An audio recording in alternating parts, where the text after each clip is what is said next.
Good day, everybody. This is Yin Yang with Morsels of Thought number 1572. I've come this many morsels of a day every day for 1572 consecutive days. No holidays, no breaks. I just do it for 10, 20 minutes, something like that. And today I have a new camera, so I'm testing it. It seems to be putting me in the middle of the screen all the time. That's the only thing that bothers me a little, because I want you to see the rules. You see how I move here and the camera moves me.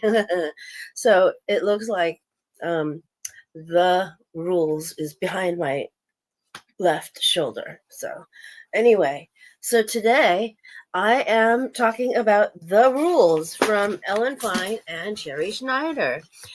We have here a lot of material. The rules too, which we were reading last time, and the rules handbook, which you can see on the screen as well. So at the moment, I am going to read from page 94 in the Rules 2, More Rules to Live and Love By. It is chapter chapter 17, Buyer Beware, Weeding Out Mr. Wrong. This is important. There are people who are dating people that don't fulfill the basics of standard moral behavior, so we want to weed them out. A rules girl is always carefully observing his behavior and taking notes. This is active, not passive dating. When we told you to be quiet and mysterious, act ladylike and cross your legs and smile and don't talk so much on the first few dates, we did not mean that you shouldn't think. We told you this for two reasons. So Ellen Fein and Sherrie Schneider are geniuses at the dating scene. A, so you don't tell him your whole life story too soon and live to regret it. And equally important, so you listen. The less you talk, the more you can hear and pick up clues if he's right for you. Pick up clues. You have to know that he is the right guy. He is going to be the, if you're going to get married, he'd be the father of your children. But, anyway, pick up clues. Pick up clues if he's right for you. I knew some people were not right for me that I dated, and I didn't filter them out. And I think that's an issue with lots of women, because in prior generations we were bred to take and accept everything that came to us and be passive about life in general. But gosh, this thing, I can't get this thing off, so it doesn't match. But anyway, sometimes a woman is so anxious to get married to a man she is attracted to, a man who is chasing her, thanks to the rules, that she blocks out traits she doesn't like about him. She hopes that love and marriage will change him in time. We say, maybe, maybe not. It's true that former Playboy types lose interest in the club scene when they meet a rules girl and become fond of changing diapers when they have a child. But we also say, what you see is what you get. So don't count on a man changing. And I've had people say, leopards don't change their spots. And I've got spots on today. I've got polka dots on today. I love polka dots, and I have read that men love polka dots too. Therefore, it's one of my wardrobe go-tos. My mother used to like these gigantic polka dots, like the kind I'm wearing right now. I'm sorry this doesn't match. I couldn't get it off because my left hand is still bandaged up from surgery. So let's look at some specific dilemmas you might be facing. Dilemma number 1. You're amazed and impressed by his sophistication with alcohol. He puts away countless gin and tonics without a problem, and you're charmed by the way he orders the best bottle of wine at romantic restaurants. But after reading this chapter, you remember that most of the time you had mineral water, and he gladly drank the whole bottle. Heavy drinking, the buyer beware. Love won't change an addiction, and heavy drinking isn't charming when you have kids to support and he's throwing money away at bars, or you are the designated driver after every party. If you think he drinks too much, don't marry him unless he agrees to seek help and has stopped drinking for at least a year. It's good for him and it's good for you. Dilemma number 2. You think you found Mr. Right, except that he'd rather read the newspaper or work on the computer than have sex with you most weeknights and even Sunday mornings. Now that you're reading this chapter, you remember that he was always a little too intellectual for your taste. You wished he were more passionate, not so cerebral. Buyer beware. This will be a problem in your marriage if sex and passion are important to you. Dilemma number 3. He's very good looking, personable, and a ton of fun, but not as deep as you would like him to be. You are a serious reader. You tend to be analytical, and you are into yoga and meditation. He likes action sports such as tennis and basketball. You want to have soulful discussions. He's more pragmatic. Buyer beware. This will be a problem for you if you like to have philosophical conversations with your mate. Just know that he may ask you to have breakfast with him or play tennis when you're in the middle of yoga or meditating. Dilemma number 4. He's into a whirlwind courtship. He calls you day and night and proposes after a month or 2. You think he's a little impulsive, but you're also thrilled. Buyer beware. If you allow yourself to get caught up in a whirlwind romance and move at his speed, you may live to regret it. You need to pace the relationship, to wait and allow yourself time to observe his behavior in many different situations before you make such a serious commitment.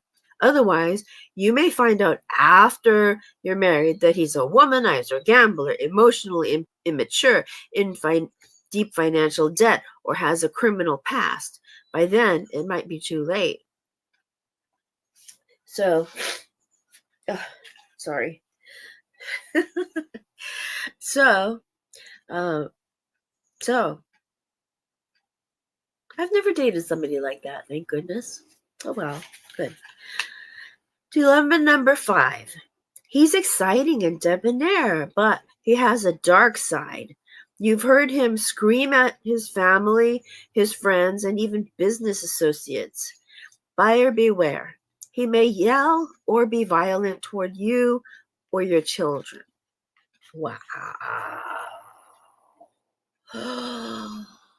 And there is an author who says that physical violence is always preceded by verbal violence. Physical abuse is always preceded by verbal abuse. So keep that in mind. I know that other author as well. She's a great one. She has workshops sometimes. Dilemma number 6. He loves you, but is often annoyed by your close girlfriends, your family, and any man who pays too much attention to you. He gets angry if you don't tell him everything or include him in everything. Buyer beware. While it's flattering to be the center of a man's attention as opposed to being ignored, know that you might have fights about his level of involvement in your day-to-day activities. Sometimes the problem is not his character, but circumstances, such as dilemma number 7.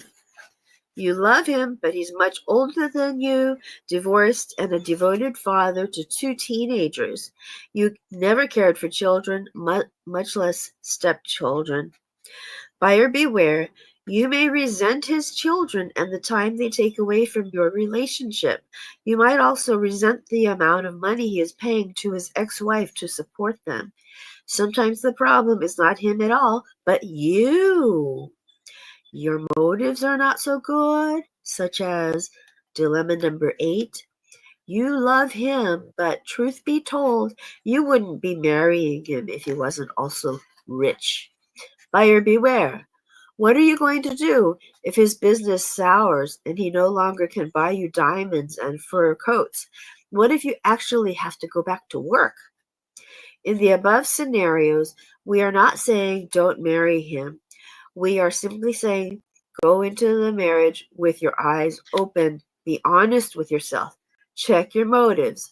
Rules girls don't get married at any cost. If you don't want to have problems later on, think twice about marrying for money or power, unless you can live with the downside. Think twice about marrying to get even with your ex-husband who left you for a younger woman or to escape a bad home life. Think twice about marrying anyone simply to have children. And don't, I met a woman who got married at 19 to leave her father's house. She got divorced pretty soon after, so if you think of it that way, it's a lot of work. It's a lot of trouble, really. It's a lot. You could have saved yourself a lot of trouble just by moving out on your own eventually, phasing yourself into independence. And don't be lax, authors say. And don't be lax about discussing major issues such as religion or whether to have children before you get married.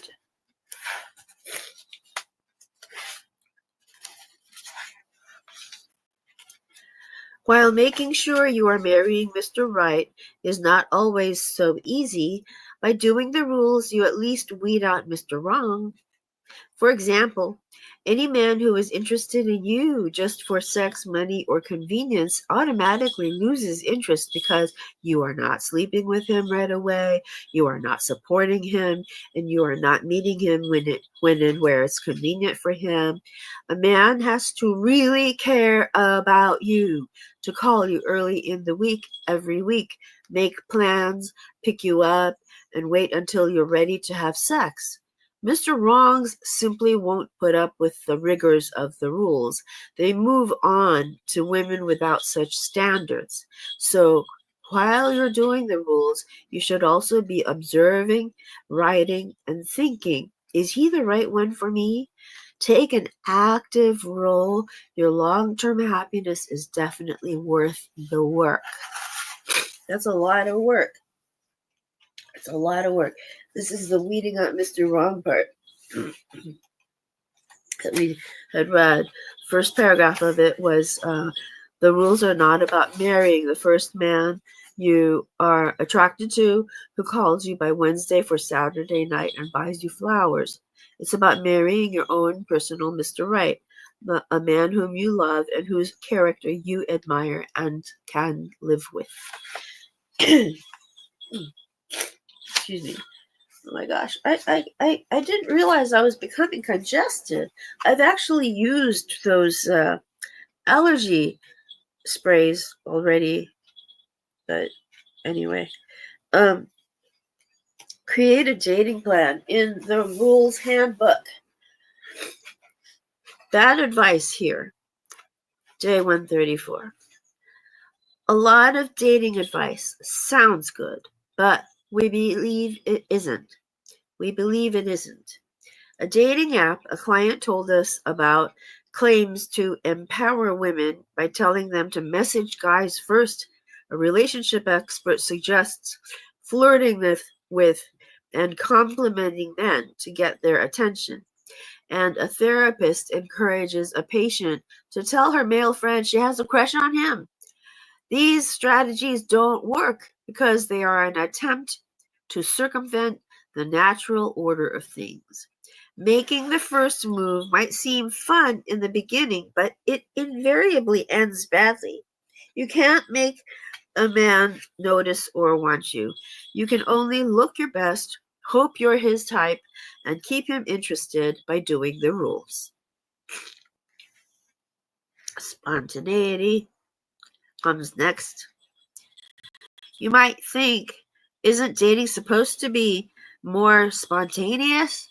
That's only because you're used to being impulsive, calling and treating calling and texting and FaceTiming, having marathon dates, getting intimate too quickly, and instant gratification. So, waiting and pausing and ending things first are going to be hard for you. They are hard. For me, they are hard. Your lower self loves a first date that never ends. Oh, yeah. An instant connection and sharing your life story. That would be so good. Feel so good. Your higher self knows that you should end the date first. Wait to be intimate and pace the relationship for it to last. Who are you going to listen to? That small voice that tells you the truth, or your loud, obsessive urges that always lead you astray? What do you know? What do you know? Those voices that lead you astray. Oh my gosh. Here is the angel. Here is the little guy with the trident. Here's the angel with the wings saying, okay, now wait to have sex. And then this one's like, oh man, he is so hot. You know, that kind of thing. I hope you don't hear that. Okay. Yeah. Okay. For you, not everyone. A client asked us, if everyone does the rules on everyone, there would be no relationships, right? Wrong. The only people who need to do the rules are those who are searching for effective new ways to find a healthy and loving relationship. Some people are naturally confident and move on quickly when a relationship ends. They may not need strict guidelines to navigate relationships, but if you're sensitive and or unique and find it hard to know when to reach out and when to pull back, the rules will give you healthy boundaries and prevent unnecessary hurt. The reason that I will say that the reason that people feel hurt is often that they have expectations. Like if I had a friend and I gave her a whole bunch of things and I really liked her a lot, and then she didn't reciprocate with any things, and she even brushed me off to go out or do something that I'm expecting to be intimately confidant, close friends with her, I would feel hurt. But when you do the rules, you are keeping those people at arm's length. Don't give things away. Don't give things to people that you are friends with. Yes, you can, certainly, but not overboard. And stay back a little to watch if they reciprocate. See if they come to you with ideas for activities. Okay, that's the on. Now, here, the authors say, don't bother. How do you get a guy to notice you and ask you out? If you have to ask that question, then he doesn't like you. The short answer is you can't. You can't sit or stand next to him, ask him a question, or make anything happen. He has to notice you and speak to you first. The average guy who walks into a room knows in 5 seconds which girl he thinks is his type. So, staring at him or walking in front of him won't do anything. Many women tell us they wished they knew the rules in college. It would have saved them years of standing next to guys who didn't like them or helping other uninterested guys with their homework and term papers. Oh, that would hurt. I used to be attracted to a man that eventually married someone else. And it was such a bad feeling because, in fact, he was attracted to me. And I got the impression later on that he was marrying his best friend's sister kind of as a favor. That's not a prize of a man. That's not the kind of man who would do that. I mean, golly, gee whiz, whatever. he would walk into the my point is that he would walk into the room and immediately be looking at me, and I'd be like, how did he know I was even here? His face was turned toward me the second that he came in the door. In fact, his face was turned toward me while he came in the door. So it was very interesting. Very interesting. Men have this sixth or seventh sense of whom they are going to marry. Like John Clark. Good morning, good day, and good day in Australia, good day in China, good day in Norway. I will talk to you again later. Okay, day 138 is jumping through hoops. Some women complain the rules are too strict on men because it's asking them to jump through so many hoops. He has to call. He has to find the restaurant. He has to travel. And he has to pay. We explain that making men jump through hoops is good for them because they love jumping through hoops. It's why they play basketball. We remind them they're not just looking for a date or dinner conversation, but for a man who goes the distance, a soulmate. They're looking for someone who will be there for them in the delivery room, the emergency room, and the nursing home. Got to think about that one. Nursing home. Goodness gracious. And day 139 is Let It Die. You go on a first 1-hour coffee date after work, and he texts you an hour later at 8 p.m. that he had a nice time and asks about meeting up again. You say sure. So far, so good. But then his next text at 9 p.m. is not about the next date. It's, so, what are you doing now? Ignore. It's none of his behavior what you're doing now. Then his next text is, maybe we could hang out tomorrow? You text back, sorry, I already have plans, because it's a last-minute request. Then he writes, okay, but it would be nice if you made some effort as well. Don't write back. It's over. You don't have to make any effort. He just had to ask you out in advance or not. Don't keep the conversation going. He's telling you he's difficult. Just let it die. Not all good first dates go anywhere. Day 140, intimidated or not interested? Are some men too intimidated to date certain women? We often hear women claim they are such beautiful models and actresses or successful rich CEOs, VIPs, and trust fund babies that men are too intimidated to date them. We disagree. We think when a man says a woman is intimidating, what he's really saying is he's not interested and blaming her so he doesn't seem like a bad guy. A man will date and marry a woman who is his type if he is attracted to her, regardless of her looks or bank statement. But if you feel you are seeming unapproachable, perhaps think about dressing more like the girl next door than a Milan fashion model. Men want to marry pretty women with souls, not women who are overly made up, materialistic, or body image junkies. So, there we go. This was a good little chapter in Course 3, Empowered Dating, Creating a Dating Plan.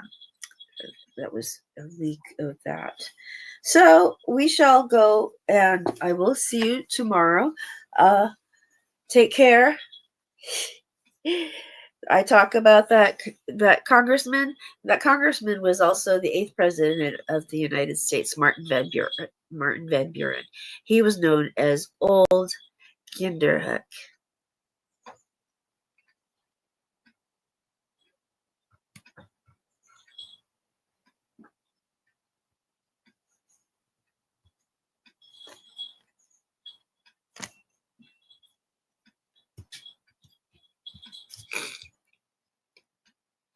Good morning, Tom Krebs.